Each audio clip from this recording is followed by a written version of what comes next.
Тэгэхээр Монгол улс бол одоо зэсийн үйлдвэрлэгч орн маш олон жил бол энэ зэсийн салбараа тэлэх бодлогыг бол хэрэгжүүлж гэж одоо явж байгаа тийм. Тэгээд уул уурхай тал дээр бол бас оюутлогоо эднэргээд бас шинэ төслүүд бол ашиглалтанд орсон сүүлийн 20-30 жилийн дотор.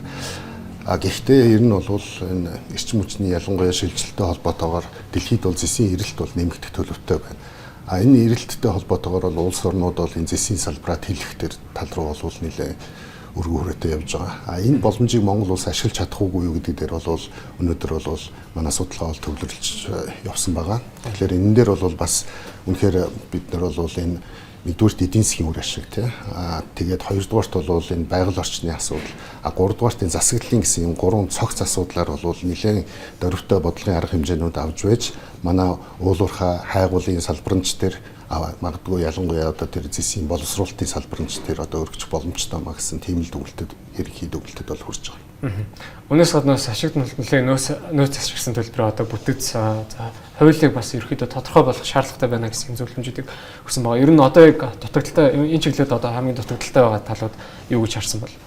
Тэгэхээр ер нь альва одоо зэсийн төсөл эхлэхийн тулд мэдээж одоо олон хүчин зүйлс нөлөөлнө тийм. Үүнд бол магадгүй одоо санхүүжилтийн асуудал бол нэлээд чухал асуудал байдаг. Тэгээ одоо жишээлбэл манайх оюутлогоо шиг том төслийг эхлүүлж чадсан ч гэсэн цаана нь бол одоо харамгтаач гэдэг юм уу цагаан сурагч гэдэг маш олон жил ярьж байгаа төслүүдээ тэр өөр хэрэгжүүлж чадахгүй байна. Дээрээс нь бол манайх бол зэс сайлуулах үйлдвэр эднэргээд маш олон жил ярьж байгаа боловч тэнд нь бол бас өнөөдөр бол яг үр дүнд хүрсэн зүйл алга байна. Энэ нь бол юутай холбоотой гэхээр эргээд бол бас л нөгөө санхүүжилтийн асуудал мөн одоо тэр засаглалын асуудал эднэр байна. Тэгэхээр энэ дээр нэг хүчин зүйл бол мэдээж энэ дээр бол тэр хөрөнгө оруулах хүнд бол эргээд өгөөж хүртэж чадахгүй юу гэдэг асуудал дээр бол манай нөөц ашиглалтны төлбөрийг бол нэлээд шөмжилдэг. Энэ дээр бол ялангуяа одоо яг одоо явж байгаа хоёр төслийн хувьд бол нэг асуудалгүй ч гэсэн шинээр төсөл эхлэхэд энэ нөөц ашиглалтны төлбөр чинь өндөр байна тий. Тэгээ шинээр одоо хайгуулын хөрөнгө оруулалт эдгээр хувийн салбараас оруулахад бол төвөгтэй байна. Магадгүй төрийн өмчт компаниараа дамжуулаад хийж болно. Гэхдээ төрийн өмчт компани гэдэг бол эцсийн дүндээ бол энэ төсвийн мөнгө, татвар төлөгчдийн мөнгө. Тэгэхээр тэр болгон бас энэ хувийн салбарт бол энэ том төслүүдийг хэрэгжүүлэхэд бол тийм хангалттай одоо санхүүгийн их усөр Монгол улсад бол одоогоор алга байна л дээ. Тэгэхээр зэсийн хувьд бол ялцчгүй чухал ашиглалт малтмалууд дундаас бол тэргүй гинэнд багтж байгаа энэ түүхийд байгаа. Үнийг одоо зөвхөн монголчлтгүй дэлхийд аяар ирэхэд бол ухаарад ойлгоод ирсэн. Энэ чиглэлд бас нэлээдгүй хайвал ажлын эрчимжээ олон бас том хилцлүүдийг бол бид харж байгаа. Тэгэхээр одоогоор манай улсад одоо хоёр том төсөл байгаа. За цаашд бол нэмэгдүүлэх юм шаардлага хэрэгцээ байна. Цаг хугацааны хувьд та ер нь ямар одоо нэн яралтай одоо гэж хэлж болох вэ? Ер нь бол арга хэмжээнүүдийг. Тэгэхээр ер нь бол одоо энэ дээр за мэдээж яг одоо нөөцийг тогтооцсон одоо юу гэдэг нэг төслүүд бол байгаа тий. Нөгөө талаар бол манад бол энэ зис боловсруулах, хайлуулах тал дээр бол сүүлийн жилүүдэд үнэхээр их онцгой анхаарал ялангуяа одоо Эрдэнэт дээр жишээлбэл одоо тэр хайлуулах үйлдвэр барих тэр төсөл нь бол урагшлаа явж байна тий. Гэхдээ энэ бол Эрдэнэт бол төрийн өмчт компани, өөрөөр хэлбэл төрийн өмчт компани бас л одоо өөрийнхөө ашигаас ч юм уу магадгүй одоо татвар төлөх ёстой байсан мөнгөөсөө тийшээ хөрөнгө оруулах юм уу, эсвэл хувийн сектортой хамтрах юм уу гэдэг нэг асуудал бий. Гэхдээ хайлуулах цэвэршүүлэх үйлдвэр гэдэг бол ялангуяа мэдээж одоо хинт ч гэсэн боловсруулах үйлдвэртэй болоход ажлын байр бий болоход бол хинт ч гэсэн сайхан сонсогдно.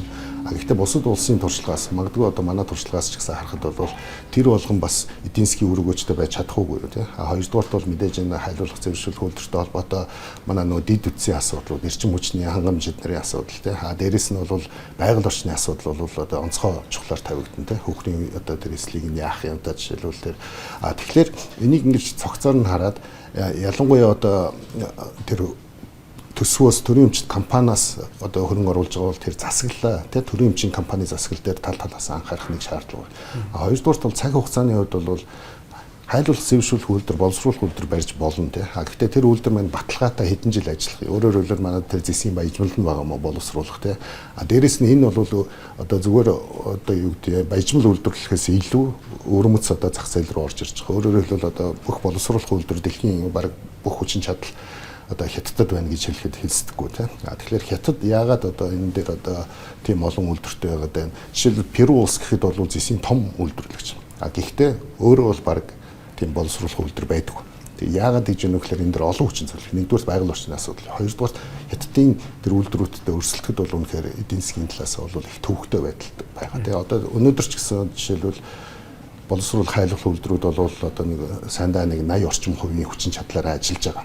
За дээрэс нь бол тэр үйлдвэрүүдийн хамгийн том орлого болох тэр боловсруулах одоо өртөг treatment cost гэж ярьдаг те тэр нь бол заримдаа бүр ингээд хасах дүнтэй болдог. Өөрөөр хэлбэл одоо хүнд мөнгө төлж тэр зэсийн баяжмлыг худалдаж аваа боловсруулах үйлдвэрээ явуулдаг тийм талууд үе те. Тэгэхээр шинээр бид нар одоо энд Эрдэнэт дээрээ ч юм уу тийм хариулах үйлдвэр барихад бол ийм олон хүчин зүйлийг бодолцож байж явах хэрэгтэй. Хамгийн гол нь бол Монголд бол яг нэг хэдэн мэрэгчлэлтний хүрээнд ч гэдэг юм уу те одоо төр засгийн одоо нэг хүрээнд бол ингээд энэ бодлогыг боловсруулаад цаашаа ингээд хөрөнгө оруулах хэрэгтэйгээ яваад байдаг.